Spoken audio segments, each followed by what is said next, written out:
Hola. Antes de comenzar con esta historia, me gustaría pedirte un pequeño favor. Si disfrutas este contenido, deja tu me gusta y suscríbete al canal. Tu apoyo me ayuda a seguir trayendo más historias como esta. Novela. Hermana, en esta vida yo soy la reina. Episodio 514. Aunque vivas diligentemente, te golpea un rayo. Julia Elena palideció de miedo de que la vizcondesa Panamere fuera castigado por la duquesa viuda Rubina. Sin embargo, Irene, la persona involucrada, no pensó mucho en ello. Estaba más cerca de estar tan enojada que no veía nada, en lugar de haberlo dicho asumiendo el castigo, y también tenía un poco de fe en que, como diplomática con estatus diplomático internacional, no la tocarían. El marqués Sinadenos, soberano de Manchique, ha ordenado a su hija, la princesa Julia Elena, que regrese a su país de inmediato. Esto era una cuestión de orgullo entre naciones. No es que los de países pequeños dejaran su hígado y su bilis en su país de origen. Nosotros solo obedecemos esa orden, y la princesa Julia Elena también tiene el deber de obedecer la orden de su padre. Rubina preguntó sorprendida. ¿Una orden de regreso sin decirnos nada? La vizcondesa Panamere se sonrojó y desvió la mirada por un momento. Era cierto que no se había comunicado ninguna intención al reino etrusco. Era una artimaña para secuestrar a la princesa Julia Elena primero y luego declarar el fracaso de las negociaciones. Rubina, que encontró una brecha, atacó tranquilamente a la vizcondesa Panamere. El reino etrusco no ha recibido ningún documento oficial relacionado con esto del marquesado de Manchique. Sin embargo, si no eres descarado, no puedes ser un enviado diplomático. La vizcondesa Panamere también era un veterano experimentado en este campo. Cuando estás en desventaja, debes gritar. Ella, por lo contrario, levantó la voz. No es porque la familia real etrusca se fue repentinamente a Taranto. De hecho, no era la primera ni la segunda vez que León III posponía o ignoraba las solicitudes de audiencia del marquesado de Manchique. Era el momento de usar los puntos de descortesía acumulados como excusa. Nosotros claramente intentamos entregar documentos oficiales, pero debido a sus circunstancias, las audiencias no se llevaron a cabo repetidamente. Sin embargo, fue León III quien rechazó la audiencia, no la duquesa viuda Rubina. Por lo contrario, Rubina llevó a la princesa Julia Elena, que estaba ansiosa por no poder reunirse con el rey, de un lado a otro presentándola a la sociedad etrusca. Rubina estaba a punto de mencionar eso. El día después de la llegada del documento oficial, Su Majestad León III, bajo la dirección de la duquesa viuda, subió a un carruaje con destino al sur al amanecer. La boca de Rubina se cerró de golpe. Si el plan era partir temprano a la mañana siguiente, incluso concediendo 100 veces, al menos el día anterior todos los detalles ya habrían sido decididos, pero a nosotros no nos dijeron ni una sola palabra. Al menos hasta el mediodía del día anterior no había ningún plan. El objetivo principal era deshacerse de ustedes, así que empacamos a toda prisa. La vizcondesa Panamere lanzó un ataque contundente contra Rubina, quien no podía decir eso. Nos despertamos en el Palacio Carlo vacío, ni un solo sirviente se quedó para traernos agua, esto es como si hubieran abandonado a un enviado extranjero y hubieran huido. Esta vez le tocó a Rubina sonrojarse. No, no es que los hayamos abandonado. Debería mentir diciendo que se lo encargué al príncipe Alfonso. ¿No se pondrán de acuerdo con él más tarde? El grupo de Alfonso en el Palacio Carlo pensó que solo ellos se habían quedado en el Palacio Real. De hecho, los ministros del marquesado de Manchique también se quedaron. Por la fuerza. Sin embargo, no se quedaron mucho tiempo en el Palacio Real. Tan pronto como se enteraron de que el séquito de León III había abandonado el palacio, desde la mañana de ese mismo día corrieron por San Carlo buscando un medio de transporte. Consiguieron caballos a toda prisa y partieron inmediatamente de la capital, siguiendo de cerca el viaje de la familia real hacia el sur. La vizcondesa Panamere dejó caer un fajo de pergaminos sobre la mesa frente a la duquesa viuda Rubina con un clac. Si lo necesita, aquí está.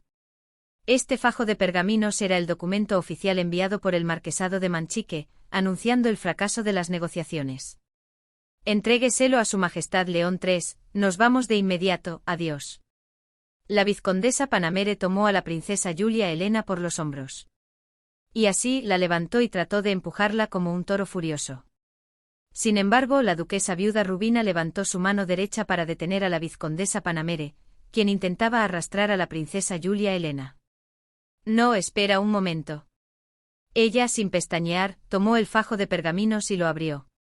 ¡Buac! Pero Rubina, al mirar el contenido, frunció el ceño de inmediato. Cepinelli. Detrás, la marquesa Cepinelli se acercó apresuradamente.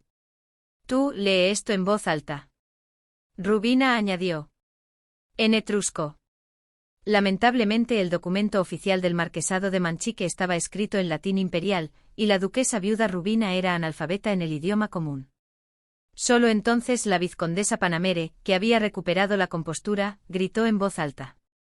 Su Alteza la duquesa viuda Rubina. Ella protestó vehementemente. Este es un documento diplomático oficial del marquesado para Su Majestad León III del Reino Etrusco, debe ser entregado directamente a Su Majestad, y no se permite su lectura arbitraria. Rubina miró a la vizcondesa Panamere con ojos de serpiente. Cada palabra que decía era correcta. Sin embargo, independientemente de lo correcto o incorrecto, Rubina sabía muy bien que no debía dejar ir a la princesa del marquesado de Manchique en ese momento.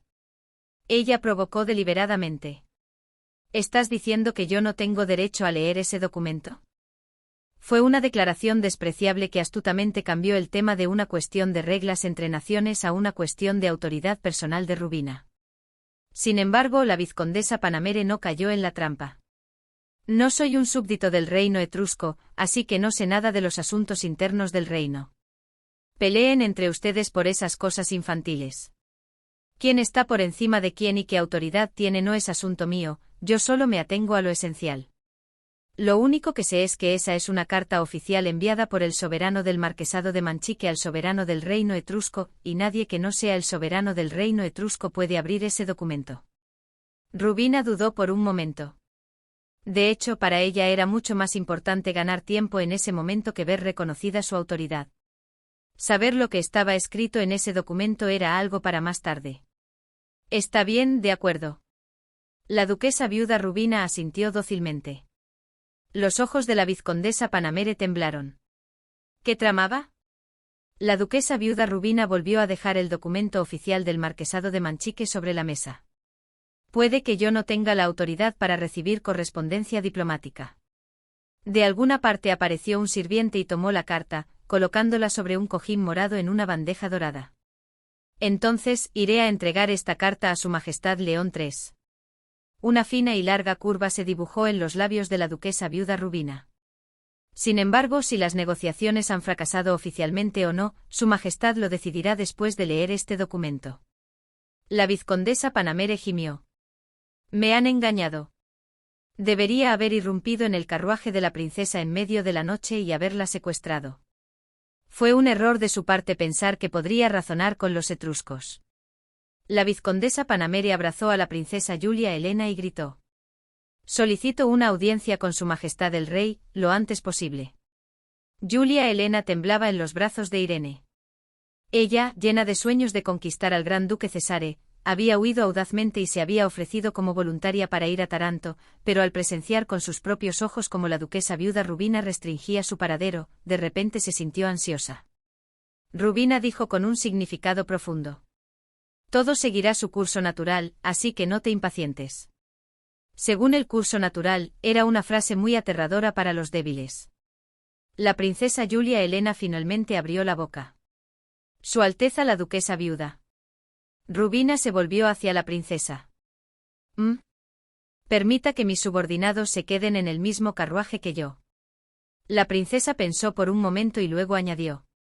Esto se debía a que había demasiados miembros de la delegación del marquesado para caber todos en el carruaje. Incluso Irene. Y también quiero quedarme en el mismo alojamiento después de llegar a Taranto. Esto no podía cederse. Todo el personal del marquesado. La vizcondesa Panamere estaba desconcertada. Su plan era llevarse a la princesa Julia Helena antes de llegar a Taranto. Rubina entrecerró los ojos, pero pronto sonrió como el sol. Por supuesto. Es una petición de la princesa, así que debo concedérsela. Una ligera sensación de alivio se apoderó del rostro de la princesa Julia Helena cuando su petición fue aceptada. La joven princesa interpretó erróneamente que el hecho de que Rubina la tuviera en la palma de su mano significaba que ella tenía el poder de controlar la situación. Rubina explicó con una amabilidad fingida. Vizcondesa Panamere. El carruaje de la princesa Julia Elena es el carruaje de 4 caballos que está justo detrás de usted. Era un enorme carruaje dorado tirado por 4 caballos. Varias esculturas hermosas estaban grabadas en las puertas y pilares, y un adorno en forma de corona estaba colocado en el techo. El interior también estaba impecablemente lleno de suaves cojines morados, un producto de lujo que solo podían usar las personas que recibían un trato VIP. Sin embargo, a los ojos de Irene, ese carruaje parecía una prisión dorada. La vizcondesa acompañará a la princesa en su carruaje. El resto de la comitiva puede seguir montando los caballos en los que vinieron, o si lo desean, les prepararé un asiento aparte en los carruajes de la familia real. Rubina le hizo una señal a la marquesa Cepinelli. A la señal de la marquesa, los sirvientes se abalanzaron sobre la comitiva del marquesado de Manchique y tomaron las riendas de los caballos. Aunque de palabra dijo que podían seguir montando los caballos que habían traído, en realidad la difunta duquesa consorte no quería que la gente del marquesado tuviera medios de transporte libres.